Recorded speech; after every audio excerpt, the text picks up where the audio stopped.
Hey there, and welcome to Freelance Friday. Whenever I talk to a student or a client who is struggling to put themselves out there, get on camera, just produce the content that they've been wanting to produce, I always recommend that they read this book. It's called Show Your Work by Austin Kleon. He's also written one of my other favorite books called Steal Like an Artist. I read it like every couple of years, and I was going through and preparing my video content workshop, which by the way is free. You can register for that down at the link in the show notes or description box on YouTube.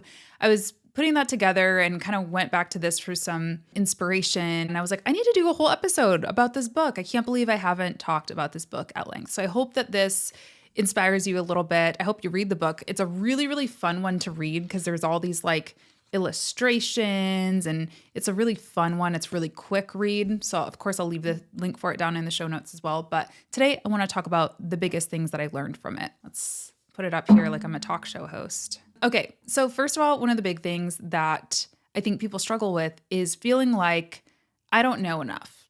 I don't know enough to show up and produce video content or a podcast or even like a TikTok or an Instagram. Who am I to tell people what to do or how to do it? And number one, I think you know a lot more than you probably give yourself credit for. But I think number two, according to the book, we're all amateurs, right?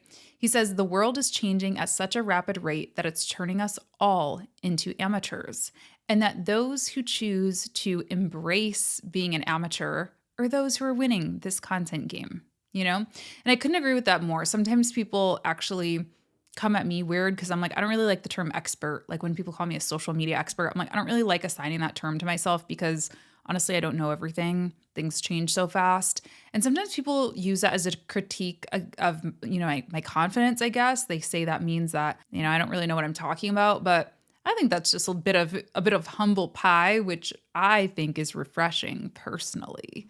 We don't all know it all.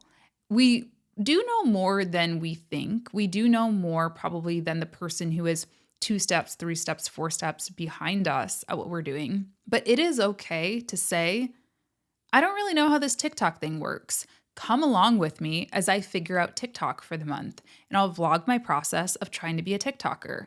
That's actually a lot more appealing to me than like the 5,000th social media expert saying, here's how to hack the TikTok algorithm and, go viral on TikTok on a platform that's only a few years old and that changes all the time.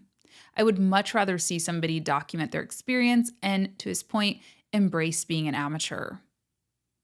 How about you? He also talks about how process is messy. We want it to be seamless from day one. I mean, who doesn't? And I think this is just part of like the human experience, right? We want every new thing that we try to go perfectly. We want to be pros at our jobs on day one. We want our relationships to be perfect, on the first date.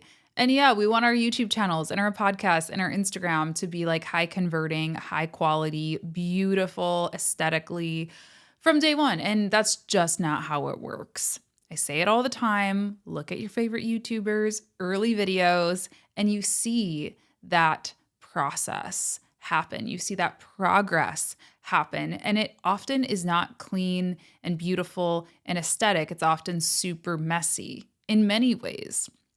My first videos were just not good technically, but I also think, I really learned to lean into my voice. I learned to understand the types of content that people wanted after just doing it for a while.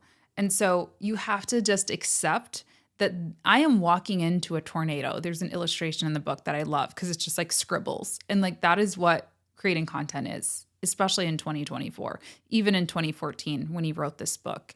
You're walking into chaos. But I think it's your job as the creator to find your unique space and your unique voice amongst the chaos. It's your job to figure out what particular blend of chaotic platforms and algorithms work for you, speak to your audience, allow you to communicate your message, feel good intuitively, and just get comfortable with that process being a little bit messy. He also talks about a concept of, becoming a documentarian. Again, this goes back to that authority piece of kind of knowing it all. And this is something that also somebody who inspired me a lot when I was first starting out. I'm sure a lot of you know him, Gary Vaynerchuk. This used to be like his key phrase, was document, don't create, document, don't create. And I think there's a time and place to create and make something that's really beautiful or make something super authoritative and very educational. But I think, again, going back to that example of I'm going to try to post 30 TikToks, I'm going to take you along with you. That is an example of documenting, not creating. That's an example of just capturing what you're doing in your life, letting people in your business, in most of our cases, letting people in a little bit. And it can kind of be as simple as that, with a caveat, which is the next concept Austin talks about. He calls it the so what test. I've talked about something very similar over the years too. One of my early mentors told me, hey, before you press publish on any of your blog posts, ask yourself, how's it helping people? Well, Austin talks about a very similar concept. He says, the act of sharing is one of generosity. You're putting something out there because you think it might be helpful or entertaining to someone on the other side of the screen. And he even has a couple of illustrations in the book that help you decide like whether or not it's worth sharing. He talks about, don't post your lunch, post your work, for example. And I actually take a little bit of issue with that. Maybe times have changed a little bit. It has been a decade, but even sharing your lunch or sharing your family or some of the things that he says not to share, I think can have a place on your feed in the algorithms, all the things, so long as you are tying it back and answering that so what, right? If you are a military spouse, for example, and you move around a lot and it's been hard for you traditionally to keep a job that pays super well because you move every couple of years and you have found freedom and flexibility in freelancing and you help other people do the same thing, well, then, yeah, I probably do want to see your family, or I do want to see your house, or, whatever that might be, something that's a little bit more personal. But I think that's the idea, is instead of just posting a picture of your sandwich, you're tying it back to your purpose and to your message. And I think you can make things helpful or make things entertaining that surface level don't necessarily seem that way. Like the example that I just shared, or even tying it back, like I do love food a lot, and I love eating good food, and I love taking the time every day to make at least one meal for myself. And that's something that only the freedom of freelance has really given me the ability to do. One, to be able to afford the types of groceries that I love the most, and also the time to, really dedicate to making nice meals for myself. So ask, so what? Ask, how is it helping, or how is it entertaining? And if you really genuinely can't answer those questions, then it probably isn't either. And it probably should go at least in the drafts. Save it for the drafts and then look at it, in a day or two with a fresh pair of eyes and decide. You can decide. Okay, I gotta mess up my little talk show stand here because I want to read this quote for you. He talks about, I'm going to mess up how you say it, a Wunderkammern. Is that German maybe? If you happen to be wealthy and educated and alive in 16th and 17th century Europe, it was fashionable to have a Wunderkammern, or a wonder chamber, or a cabinet of curiosities in your house, which was a room filled with rare and remarkable objects that served as a kind of external display of your thirst for knowledge of the world. Inside a cabinet of curiosities, you might find books, skeletons, jewels, shells, arts, plants, minerals, taxidermy specimens, stones, or any other exotic artifact. I have a point here. He has a point here. He talks about how today we all have our own treasured collections. They can be physical cabinets of curiosities, like living room bookshelves full of our favorite novels, records, and movies, or they can be more intangible museums of the heart, our skulls lined with memories of places we've been, people we've met, experiences we've accumulated. We all carry around the weird and wonderful things we've come across while doing our work and living our lives. These mental scrapbooks form our tastes, and our tastes influence our work. Okay. Have your own chamber of curiosities.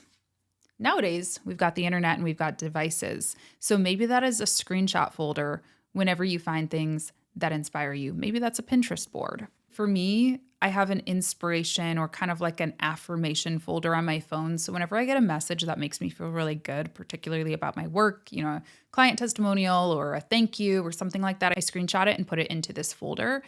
And when I'm feeling low, when I'm feeling like, oh my gosh, I'm an amateur, I don't know what I'm doing, who am I to teach anybody anything or talk about anything, I go and look at that. And it makes me feel good, but it also helps me feel confident enough to create more. I also think these what do you call it? Chamber of wonder chambers, chamber of curiosities, these kinds of things, I get asked a lot, like, how do you come up with ideas for content? I have over 700 videos on my YouTube channel, which is wild. Absolutely wild. Public. I think private, including the private ones, I have like 1,000 videos. Wild. I've never really had a hard time coming up with things to say, but sometimes I do get writer's block, if you will, or video creator's block, podcasting block. And when that happens, I go to my chamber of curiosities. This is just a very small sampling of books. I have many, many throughout my house. I go to those. I mean, example A, today's episode, I was like, oh, wow, we need to talk about this, and realistically, I could make a single video on each of these little bullet points that I have written out for you.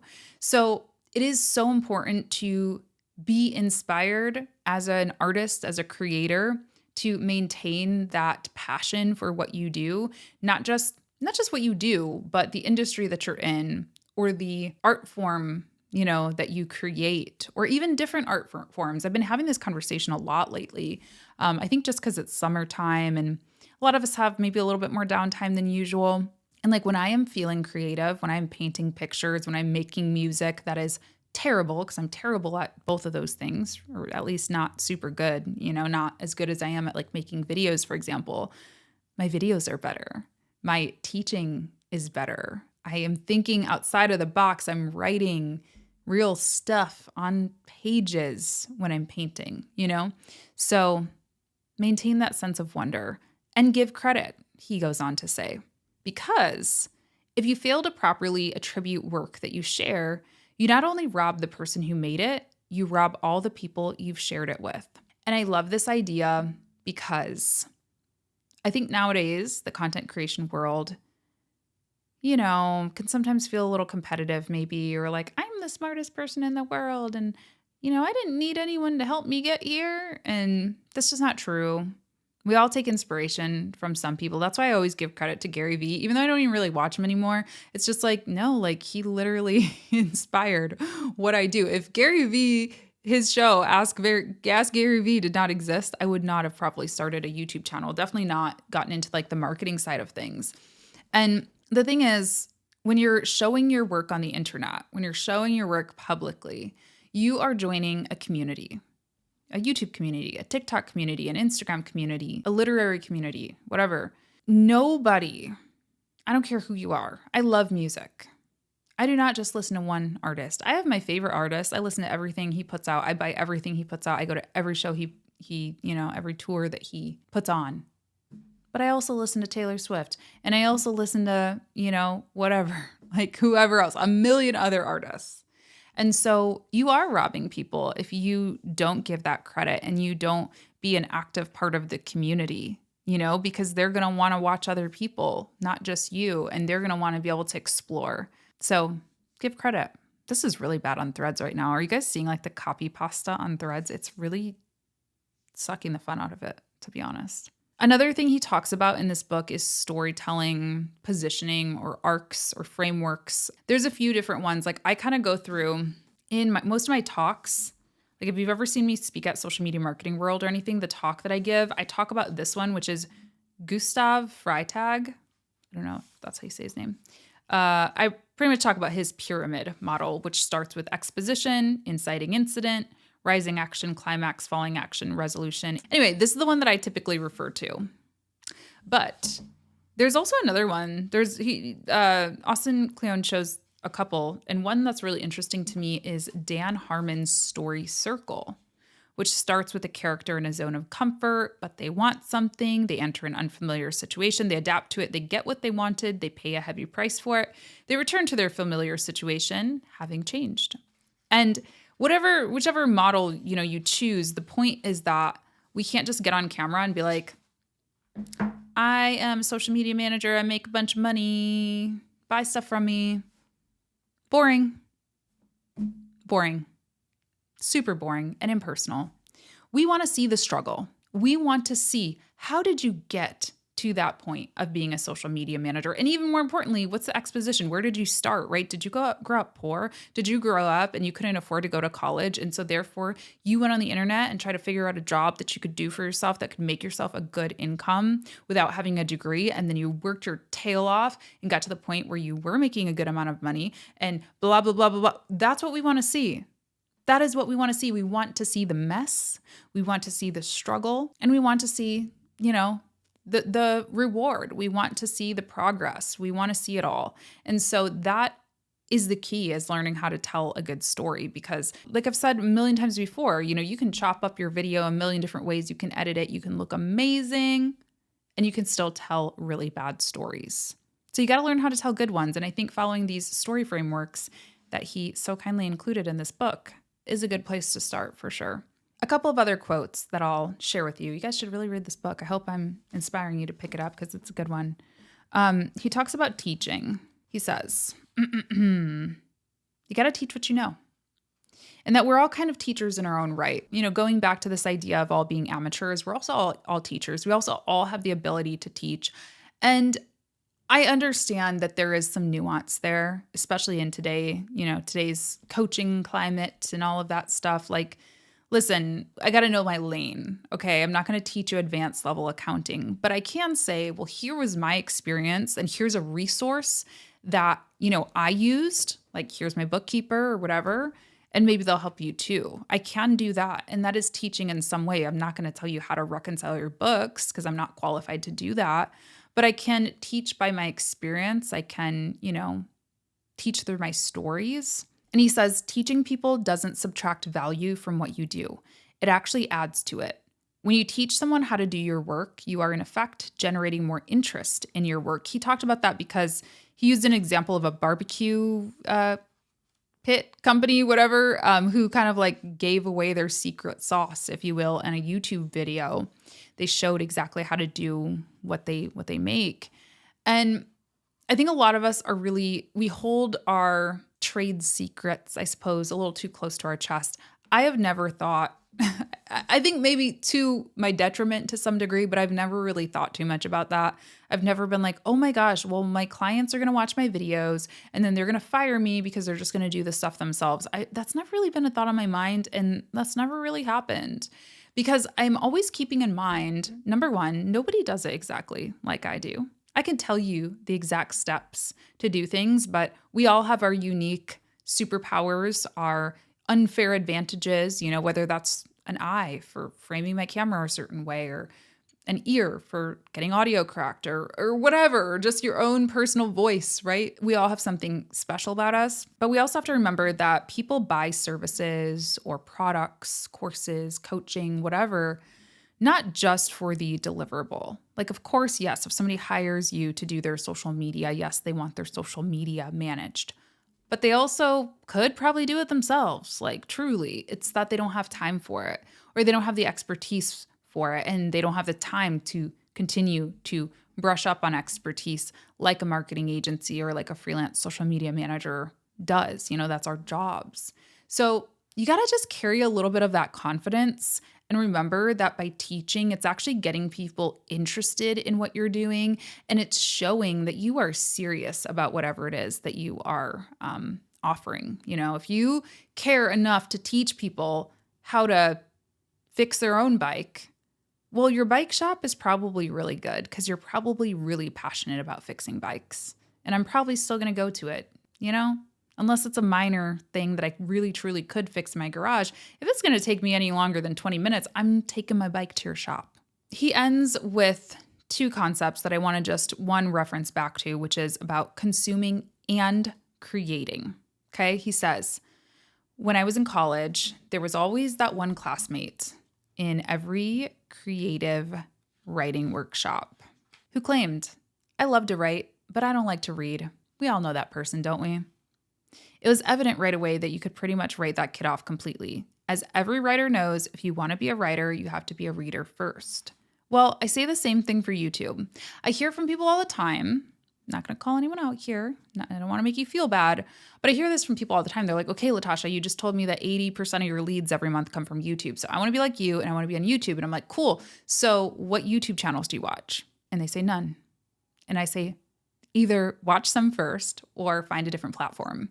Because it's really hard to create something that you don't actually like. And also it's always going to feel like a chore. You know, I don't read novels very often. Like, I am not a fiction person. I've gotten into short stories, but like novels, I think my brain just can't handle it. I read nonfiction. Realistically, I'm not going to try to be like, hey, I'm coming out with my debut novel next month. Why? It's not going to be good, probably, because I don't really know, much about novels. I haven't experienced them very much.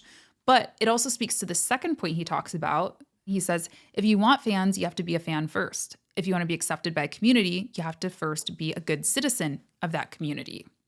So yeah, if you are posting a bunch of YouTube videos, walking around claiming to be the expert of everything, you're not leaving comments on people's YouTube videos. You're not, sharing people's YouTube videos. You're not talking about them. You're not going to YouTube conferences. You're just waiting for people to come to you. Yeah, you're probably not going to be accepted in that community because all of these social media platforms are exactly that. They're communities. It's why I'm terrible at TikTok. It is. Because I'm going to tell you something. I have only scrolled the For You page feed, whatever, on TikTok, maybe three times in my life. I'm going to be honest with you. It just is overstimulating. I literally all three of those times have gotten a migraine or felt bad about myself or scared for humanity. It's not good for me. And so therefore I have said, I'm going to do the bare minimum on TikTok because, I don't know. I feel like I'm supposed to, whatever. But we all know I'm not going to be a world famous TikToker. We all know that because I do not appreciate the medium. I am not welcome in that community because I have not surrendered. I have not given myself to that community. And so my expectations are low. And so keep that in mind, if you want to be the best YouTuber, if you want to get 80 to 90% of your leads from YouTube or podcasting or whatever, you've got to go all in on that community and you got to be a fan. You do. And lastly, last concept he talks about is criticism. This one will be simple, I think. He says, don't take criticism personally. There's a little case study from Mike Montero. He says that the most valuable skill he picked up in art school was learning how to take a punch. He and his fellow classmates were absolutely brutal during critiques. Quote, we were basically trying to see if we could get each other to drop out of school, end quote. Those vicious critiques taught him not to take criticism personally. I have a very similar experience. And I will admit, this is an unfair advantage, I suppose, that I had is when I was going to school for film, we had critique days. I mean, I would wake up sick, literally, throwing up on critique days in the beginnings because I'm just such an anxious person. I'm such a shy person. I was very intimidated. I had some really talented classmates and I was just the mediocre, video girl, just whatever.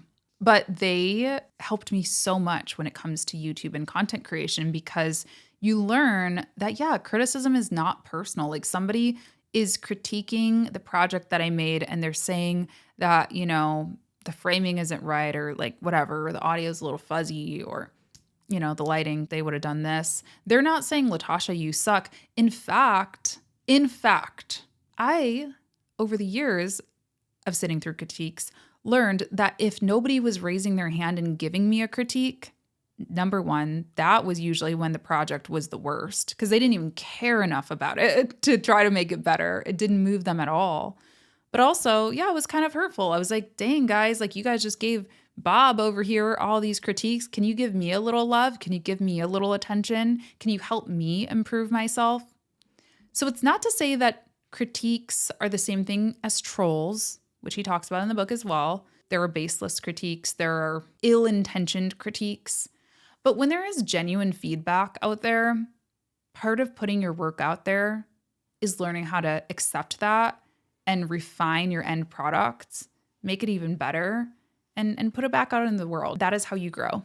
So open yourself up to it. Find a safe space to start with. I might be coming up with something for you, just saying. Come to my workshop. I'll tell you more about it. But yeah, find a safe space, find friends, or find people that you admire on the internet to do a little mastermind with and get their feedback to start if it's a little too scary to just put it out into the world. But also listen to what the world has to say. I think it'll help you a lot. So anyway, just wanted to share a book that maybe will help you if you are stuck on creating. You should definitely read the whole thing. I just skimmed through some of my favorite quotes and points, but it's a really good one. I'll leave it in the link down below. And I will also leave a link for my video workshop. We're going to basically talk about how to develop a video content system that works with your lifestyle, with your schedule, with your goals.